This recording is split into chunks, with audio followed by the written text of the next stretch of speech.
And there it is, the Weasley action of Ocasio Cortez.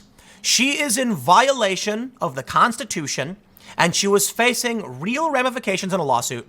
So she gave in. However, as I stated when the story first broke, she apologized. She was trying to win a battle, but the war is still on. So let me break this down for you.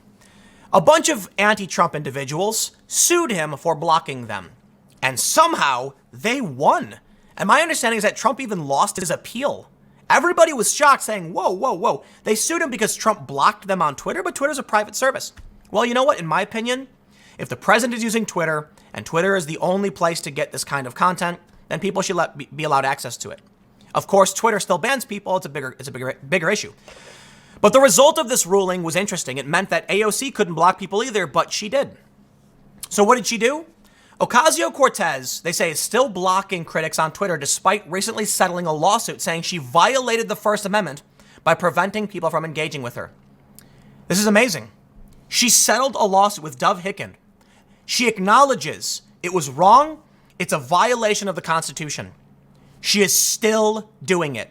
Boy, do you want power? What did Lindsey Graham say? Boy, you want power, and I hope you never get it. Not that I'm a big fan of Lindsey Graham, but hey, that comment was apt. These people want power, and only when pressured, she was about to testify in federal court, settles. But only with one person, thus avoiding having to ultimately concede the war. You know what, AOC? You want to violate the Constitution that bad? Wow, you must really not like this country. They say the firebrand Democrat from New York, after publicly apologizing earlier this week for having blocked former Brooklyn Assemblyman Dov Hikind, unblocked him, but not others. As of Saturday, 4 conservatives were still being blocked from the Congresswoman's account. Man, think about all of the things they say about Trump. Trump won't comply. Oh, they said Trump wouldn't accept the results of the 2016 election when he lost. And then they didn't. AOC complains about Trump violating the Constitution, or I don't want to put words in her mouth because I can't give you a specific example. But these are the kind of people who are claiming Trump is destroying the Constitution.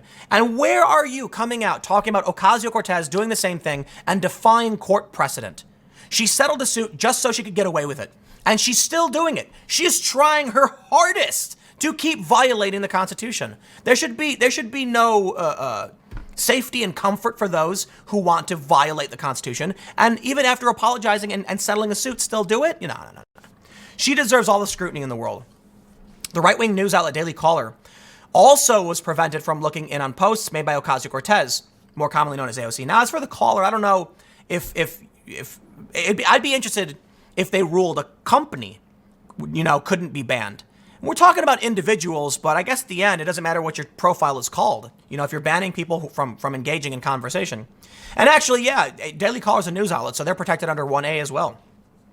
While AOC was forgiving of Hikind, she apparently wasn't willing to unblock Harry Cherry, a 20-year-old conservative and former journalist who uses the Twitter handle The Harry Cherry, Niraj Antani, a right-wing Ohio State lawmaker. Now that to me is extremely egregious. We're talking about politicians who want to engage with the policy you're proposing, and you refuse to unblock them in violation of the Constitution. What do you think happens when someone like AOC gets more power? Do you think she'll just be like, the abuse of power was incorrect. I know that I was in violation of the Constitution, definitively under court precedent. You know what, man? Trump made a phone call. He made a phone call and said, do us a favor, though. I want you to look into these things. Turns out the Ukrainians were already doing it. Was that the worst thing in the world? Well, the left is trying to claim that Trump was leveraging this to withhold aid. The Ukrainians said they didn't know. The whole thing's ridiculous and confusing. And that's the most important bit here. Confusing. You know what, left? You want to argue Trump abused his power? Let's hear the argument. Right? You want to argue he was acting normally and seeking out, trying to weed out corruption against Joe Biden? Let's hear the arguments. What Ocasio-Cortez did? We already heard the arguments. We already know she's violating the Constitution. Is anybody clamoring to impeach her for willfully violating the First Amendment? No, they're advocating for her reelection. I hate politics, man. You know what? I absolutely detest politics because I see it. The video I did at 1 p.m. has a higher ratio. It was about a Trump supporter slashing the baby balloon. And I said, listen, man, you can't destroy someone's property. They have a right in this country to express themselves. And most people who watch are principled good people. But I can't help but notice that dislike ratio is higher than normal. And a lot of people were talking about Katie Hill having a World War II German tattoo. And no, she didn't. But a lot of them were like, well, they started it. You know what, man? I don't play these games. Okay? You want to argue about Trump making that phone call? I'm listening. I am listening to these people on the left. I disagree. But hey, they're having their impeachment inquiry, and we all know where it's headed. But what about AOC? Why aren't they? It's just fake. It's all fake. They don't care that she's doing this. They care that Trump did it. Dov Hikind, however, is principled here, saying he called on her to unblock these people. I understand it's kind of silly. It's like you're blocking someone on Twitter, but the point is, this is what we can expect if we allow people like her to get power. Trump did unblock most of the people. I don't know if he unblocked everybody, because some people said they're still blocked. But Trump was like, grumble, and started unblocking people. AOC, nope, in defiance of the court order, or of court precedent, I'm sorry. So maybe she just needs to be sued more, but to act like she's any different, I don't want to hear it, man. They're all the same. I do not care. I don't care if you're a Trump supporter. I don't care if you're Bernie. I don't care if you're Tulsi. I don't care if you're Yang. I don't care if you're Biden, Warren, whatever. I don't trust any of these people. That being said, I have smidgens of trust for some, okay? So I don't trust Donald Trump. I do trust Andrew Yang. I'm mad at him for making disparaging comments and playing the stupid reality TV we made fun of Trump for being fat. I do trust Tulsi Gabbard to a degree, but I have been critical of her stance on nuclear energy and minimum wage, for instance. I get it. But also, I like Dan Crenshaw. I trust him as well. I trust Rand Paul. There are a few people. So when I say all, I'm being hyperbolic. There are a few people that I do have confidence in, even if I disagree with them on policy issues. Some I disagree with a little bit more, so I lean a little bit more to the left on a lot of issues. But AOC is not someone to be trusted, okay? The point is, she's knowingly and willfully violating a court ruling, but you have people on the left who can rail on Trump all day and night about blocking being unconstitutional. And what happened? The Knight Foundation, they tweeted out saying, AOC, you need to unblock people, and then deleted the tweet. Now, I think they did come out again, realizing we have no choice but to say this. But you know what, man? Let me give you another example. It's just all hypocrisy. Project Veritas today has done some of the most amazing journalistic work we've seen in a long time. That ABC News video is possibly one of the biggest stories of the year, and it's mostly because it's on top of what is already the biggest story of the year. So Project Veritas hits it out of the park, and they get smeared relentlessly in the press. I looked back at some old Daily Show videos, and even though Jon Stewart would give like an eye roll at Veritas, like conservative, activist group uncovered, injustice or whatever, he wouldn't smear them. He'd say, they're more right leaning. And I think the worst thing he said about James O'Keefe was that he was the conservative Ashton Kutcher, or the Ashton Kutcher of the conservative movement, something like that, which was just a silly joke. Wasn't disparaging. And then Stewart went on to criticize the substance of what O'Keefe actually produced, criticizing the organizations who were exposed for wrongdoing. Today, you have the ACLU coming out and defending the left for no matter what they do, even if they're in violation of the Constitution. Very few people are willing to say enough and call out either side when they act without principle. I tell you what, man, we are in a world now where principles don't exist. It is tribalism. You got Republicans who think Trump did nothing wrong. You've got Democrats who think Trump is the worst, most corrupt individual ever. And you cannot change their minds, okay? Now, I'll admit, I have my perspective as well.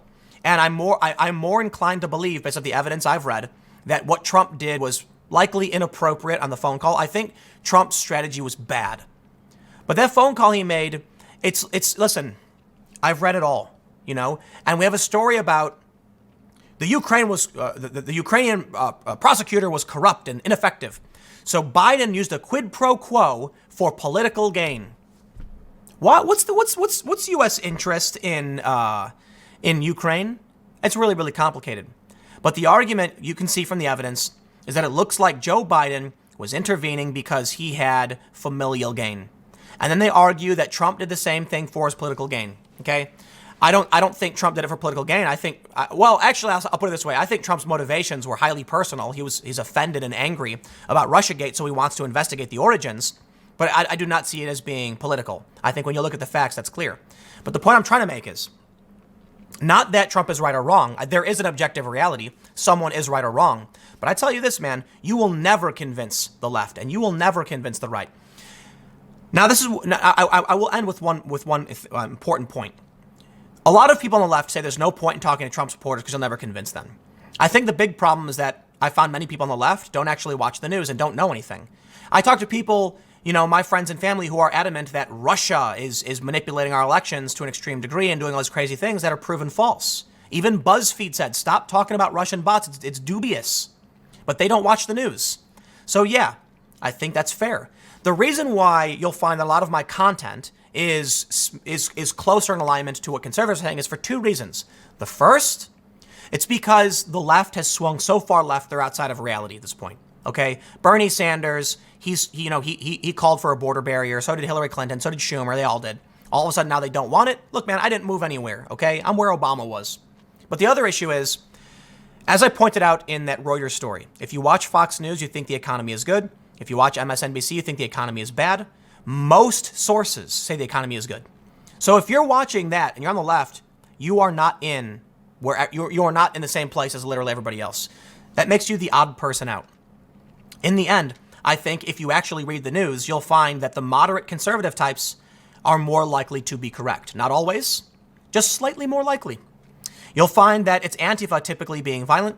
You'll find it's rarely Trump supporters. You'll find that Trump lost a suit and unblocked many people, and AOC is resisting, still in violation of the Constitution. So when they come to me and they say Trump is violating the Constitution, I say, oh, great, yeah, let me know when you want to file impeachment against Ocasio Cortez for doing the same, for also violating the Constitution, and I'll take you seriously. Okay, I'm going to wrap it up here. I'll see you tomorrow at 10 a.m. Thanks for hanging out. Podcast every day at 6:30. Take care, or whatever. Yeah, later.